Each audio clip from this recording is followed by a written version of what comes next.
तो नमस्कार दोस्तों, फ़िलहाल हम ऋषिकेश की सड़कों पर और सुबह के बजे हुए हैं 4:30। हम जा रहे हैं त्रिवेणी घाट पर गंगा आरती के लिए। और चलते चलते ही हम बताते हैं कि हम कल रात 12 बजे करीब पहुंच चुके थे ऋषिकेश बस स्टैंड, जिस कारण कल रात हमें ऋषिकेश बस स्टैंड के डोम में ही गुजारना पड़ा, मात्र 50 रुपये में, जो कि काफ़ी सस्ता पड़ा। तो सुबह के 4:30 बजे अपने घर से लगभग 200 किलोमीटर दूर ऋषिकेश की सड़कों पर हम इस तरह घूम रहे हैं, कुछ तुम्हारे लिए और कुछ अपने ट्रैवलिंग के जुनून के लिए। तो एक लाइक तो बनता है ना यार। तो ऋषिकेश का ट्रैवल मैं तभी प्लान करता हूँ जब मेरा माइंड पूरा ओवर थिंकिंग से भर जाता है और कुछ भी करने का मन नहीं कर रहा होता, तो मैं 1-2 दिन के लिए इधर आ जाता हूँ। आप भी ट्राई कर सकते हो। फिलहाल हम जिन सुनसान रास्तों पर चल रहे हैं, यहाँ से गूगल बाबा बता रहा है त्रिवेणी घाट की दूरी मात्र 500 मीटर। तो बहुत पास आ चुके हैं हम और फाइनली हम पहुंच चुके हैं त्रिवेणी घाट पर। और यहाँ पर मधुमेह मंत्रों का उच्चारण हो रहा है, आपको भी सुनाता हूँ, रुकिए थोड़ा।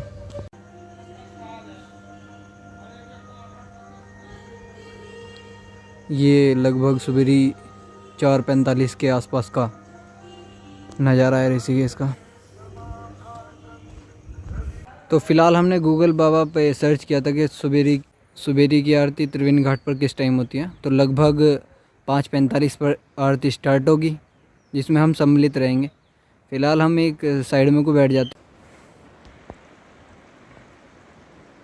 देखो, प्रवचन में काफ़ी कम देता हूँ, बट इस टाइम देने का मन कर रहा है। तो फ़िलहाल मैं, आपको पता ही है, जैसा त्रिवेणी घाट पर हूँ और माँ गंगा के जस्ट साइड में मैं बैठ रहा हूँ। थोड़ी देर बाद हम स्नान भी करेंगे। तो काफ़ी शांति और सुकून है यहाँ पे। अगर आपकी लाइफ में भी डिस्ट्रैक्शन और शांति सुकून की अगर कमी हो, तो आपको भी यहाँ पर आना चाहिए। ये मेरा पॉइंट ऑफ व्यू है और आप कुछ भी सोच सकते हैं।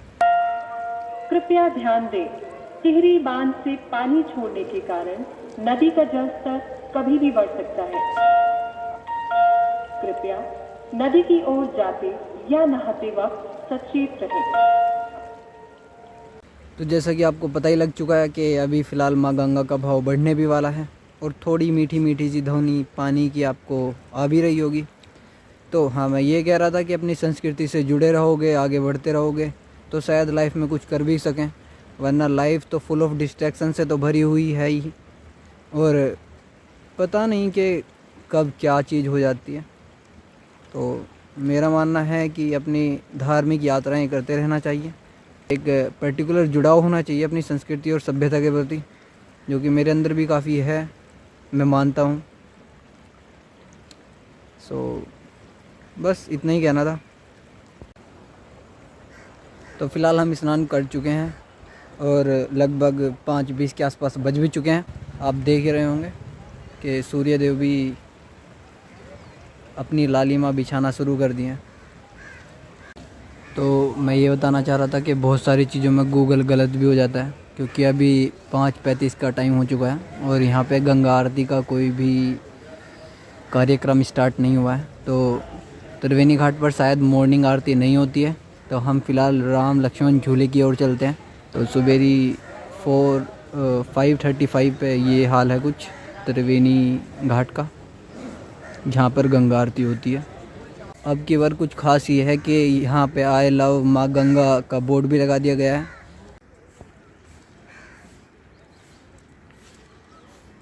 और ये जो पीछे अंकल जी जा रहे हैं, तो यहाँ पे कुछ ऐसे भी लोग हैं कि त्रिवेणी घाट पर अपने कुत्ते को भी घुमाने लेकर आते हैं और उनसे यहाँ पर ही पोटी करा देते हैं। सफाई का तो कोई मतलब ही नहीं है। इस उत्साह और उमंग को लेकर हम त्रिवेणी घाट पर पहुँचे थे कि हम आज ऋषिकेश में त्रिवेणी घाट पर मॉर्निंग आरती कर लेंगे गूगल बाबा के आदेश अनुसार। तो ऐसा कुछ नहीं हुआ। तो त्रिवेणी घाट पर आरती शाम को 6-6:30 बजे के आसपास ही होती है। तो फ़िलहाल मैं जा रहा हूँ राम लक्ष्मण झूले की ओर और सूर्यदेव प्रकट हो चुके हैं और व्यू थोड़ा कुछ ऐसा है। अगर हम देखें तो कुछ ऐसा रियल में है। कर देते हैं चांदना। हाँ, अब मुझे लग रहा है कि कुछ ही टाइम बाद मैं नीलकंठ महादेव की यात्रा भी स्टार्ट करने वाला हूँ।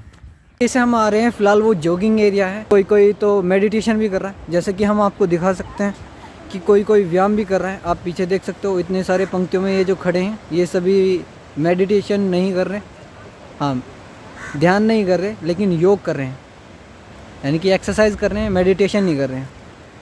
और जस्ट आप पीछे देख ही सकते हो, हमारे जस्ट पीछे है जानकी झूला। तो जो आप सामने देख रहे हैं यह है जानकी झूला और माँ गंगा प्रवाहित होती हुई, और ये थोड़ा सा नज़ारे